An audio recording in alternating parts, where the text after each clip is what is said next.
ব্যাপারীকে এখান থেকে সরাইতে হবে। দ্বিতীয় দাবি, আমার এলাকার যে কৃষকের লোন আছে, লোন যে আছে প্রাকৃতিক দুর্যোগের কারণে আমার ভুট্টার যে ক্ষয়ক্ষতি হয়েছে, কৃষকের 50% লোন মকুব করতে হবে।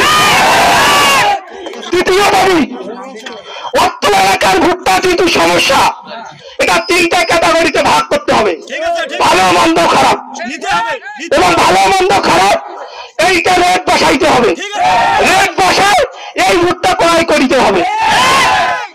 চতুর্থ দাবি, অত্র এলাকা ভুট্টা ক্রয় করে বাকি দিনাজপুর, ঠাকুরগাঁ, ঢাকা, পঞ্চগড় এগুলো ভুট্টা আসবে, ঠিক আছে।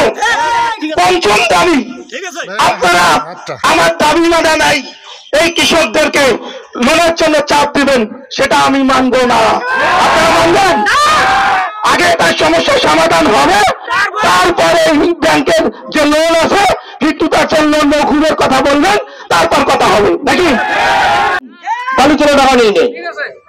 আজকে নারিশ কোম্পানিটা ভালো কোম্পানি হওয়ার কারণেও কিছু অসাধু, আপনারা সবাই গোলাম রাব্বানির কথা বলতেছেন, আমিও একমত কথা শুনে। এই গোলাম রাব্বানি কিভাবে এখানে সিন্ডিকেট তৈরি করছে আপনারা জানছেন দেখেছেন, আজকে এই আন্দোলনে নামি পড়ছে। এই রাব্বানি কি করলো, যে মালটা এখানে রিজেক্ট করা হয় এই মালটা আবার বাইরে যায়, বাইরে দালাল তৈরি করছে, ওই দালালের মাধ্যমে রাতের আধারে আমার এখানে ভুট্টা ঢুকতেছে। এই কারণে এই 24 ঘন্টার মধ্যে গোলাম রাব্বানিকে অপসারণ করতে হবে, তা নাহলে এই আমরা ব্যারিকেড একটানা তারা চালাবো আমরা। দলের সভাপতি জাহিদ হাসান যেটি 5 দফা ঘোষণা করেছে, এই 5টা দাবি থেকে আমরা এক চুলো সরে আসবো না। নাম্বার 2, আমরা যে দাবি 5টা এখানে তুলে ধরেছি, আপনারা যারা প্রশাসন থেকে আছেন বা এখানে নারিশের যারা অথরিটি আছেন, তারা প্রাথমিকভাবে একটা ওরালি আপনাকে ডিসকাস করে পজিটিভ সিগন্যাল নিয়ে আসেন। যদি পজিটিভ সিগন্যাল মনে হয় তারপর আমরা প্রবেশ করব, তার আগে নয়। যদি আশ্বস্ত করতে পারেন যে আমাদের দাবি 5টা যৌক্তিক, আপনারা আসেন, তাহলে আমরা আপনাকে ওয়েলকাম জানাবো, আপনারা আমাদেরকে ওয়েলকাম জানাবেন। এই যে নালিশের যে ইঞ্জিনিয়ার সাহেব আসছেন, আপনাদের উদ্দেশ্যে কথা বলবেন। দেখেন আমরা এই পাশাপাশি, আমি যেমন বললাম আমি কুড়িগ্রাম জেলা আপনাদের ভাই বিরাদারের মতো, কেউ অসম্মানজনক সাউন্ড বা এমনি কোনো আচরণ আমরা করব না। আমরা মোটামুটি ভাবে সন্তোষজনক আলোচনা করে রবিবারের মধ্যে না হইলে আবার একই অবস্থা করবেন, অসুবিধা নাই। আমরা এখানে আমাদের এই প্রতিষ্ঠানটা হয়েছে কৃষকদের জন্য। তার মানে কি? তার মানে এই যে কৃষক যদি বাঁচে আমরা বাঁচবো, আর কৃষক যদি না বাঁচে আমরা কখনোই বাঁচতে পারি না।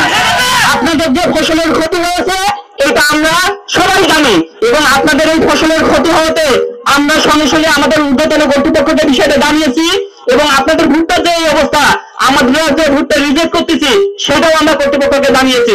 এবং এই জন্য আমরা আপনাদের কাছে একটা মাত্র দিন সময় পেয়ে নিচ্ছি। আমরা আগামীকালের মধ্যে ডিসিশন নিয়ে আগামী পরশুদিন আপনাদেরকে ডিসিশন দিব যে আমরা কোন কোন কোয়ালিটির ভুট্টা কিনতেছি, কত দামে কিনতেছি, এবং আপনাদের যে 5টা দাবি আছে এই দাবিগুলো কতটুকু আমরা মারা যায় সেটা আমরা বিবেচনা করব।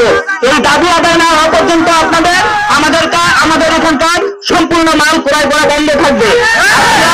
এখন আপনাদেরকে একটা রিকোয়েস্ট করবো, আমাদের কোম্পানির পক্ষ থেকে জনদুর্ভোগ সৃষ্টি না করে আপনারা আজকের জন্য রাস্তাটা ছেড়ে দিবেন, আপনারা আজকে চলে যাবেন, এবং আপনাদের প্রতিনিধির সঙ্গে আমরা আগামী রবিবার সকাল 10টায় বসবো, এবং সকাল 10টায় আপনাদের প্রতিনিধিরা আপনাদেরকে আমাদের যে সিদ্ধান্ত হয়েছে এই সিদ্ধান্ত জানিয়ে দেবে। আসসালামু আলাইকুম।